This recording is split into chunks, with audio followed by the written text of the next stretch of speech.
কি কেউ থাকে? তুই কে? আমার গুহার ভিতরে কি করিস?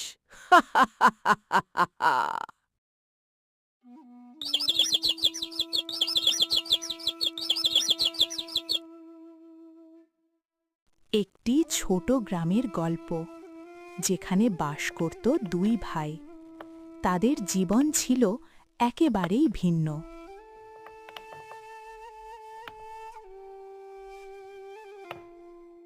একজন ছিল খুব পরিশ্রমী, আর অন্যজন ছিল ভীষণ অলস। কিন্তু একদিন এমন কিছু ঘটল যা তাদের জীবন পুরো বদলে দিল। বড় ভাই করিম কাজ করতে একদম পছন্দ করত না। সে শুধু বসে থাকত আর ছোট ভাইয়ের কষ্টের উপার্জনের টাকার উপর নির্ভর করত।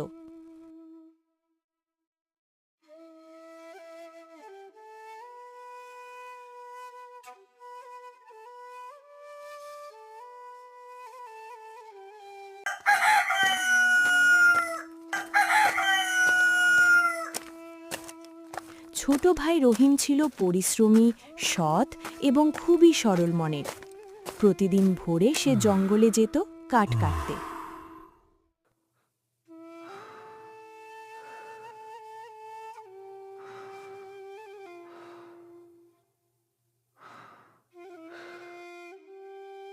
সারা দিন কষ্ট করে কাঠ কেটে রহিম যখন বাড়ি ফিরত,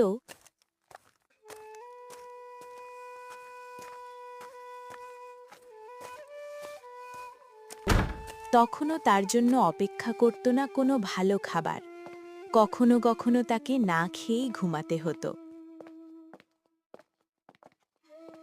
ভাই, আমি খুব ক্ষুধার্ত, আমাকেও একটু খাবার দাও।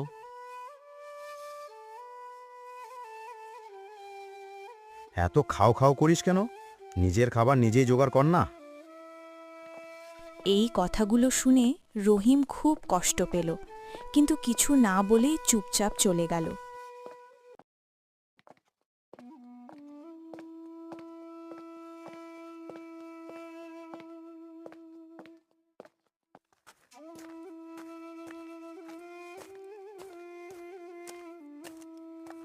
রহিম খুব কষ্ট নিয়ে আবার জঙ্গলের দিকে রওনা দিল।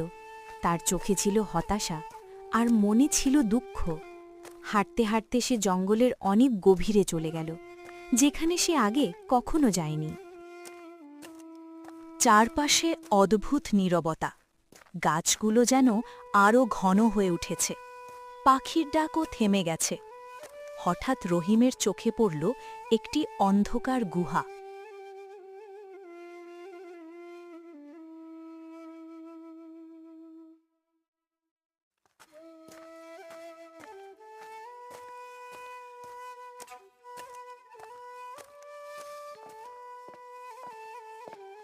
গুহাটা দেখতে ছিল খুবই ভয়ঙ্কর। মনে হচ্ছিল ভেতরে যেন কোনো অজানা রহস্য লুকিয়ে আছে।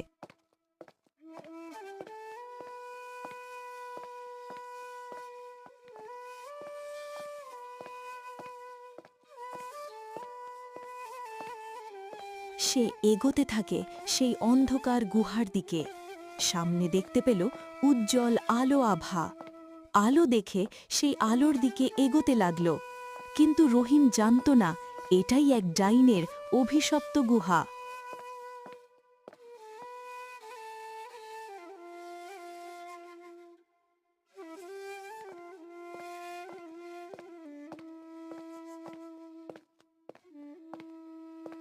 এখানে কি কেউ থাকে? তুই কে? আমার গুহার ভিতরে কি করিস?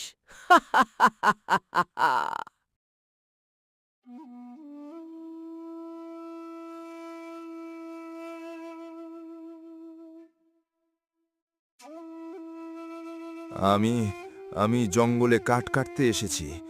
কখন যে জঙ্গলের গভীরে আমি ঢুকে গেছি নিজেও জানি না। ডাইনি রহিমকে দেখে মনে মনে খুশি হল। অনেক দিন পর সে মানুষ পেয়েছে। আজ অনেক দিন পর মানুষ পেলাম, তোকে আমি খেয়ে ফেলবো। না, দয়া করে আমাকে ছেড়ে দাও। ঠিক আছে, যদি তুমি আমার জন্য ইচ্ছামতি নদী থেকে পানি এনে দাও তাহলে তোমাকে ছেড়ে দেব। আমি এনে দেব তোমাকে সেই ইচ্ছামতি নদীর পানি। রহিম তখন জীবনের ঝুঁকি নিয়ে নদীর দিকে রওনা দিল। তার সামনে ছিল অজানা বিপদ, কিন্তু বাঁচার আশায় সে এগিয়ে যেতে লাগল। রহিম ধীরে ধীরে জঙ্গলের ভেতর দিয়ে এগিয়ে যেতে লাগল। পথ ছিল কাঁটা আর পাথরে ভরা। কখনো সে হোঁচট খাচ্ছিল, কখনো থেমে শ্বাস নিচ্ছিল। তবুও বাঁচার আশায় সে সামনে এগিয়ে যাচ্ছিল। অনেক কষ্টের পর অবশেষে রহিম নদীর কাছে পৌঁছাল। নদীর ঠান্ডা পানি দেখে তার মনটা একটু শান্ত হল। সে দ্রুত পানি ভরতে শুরু করল।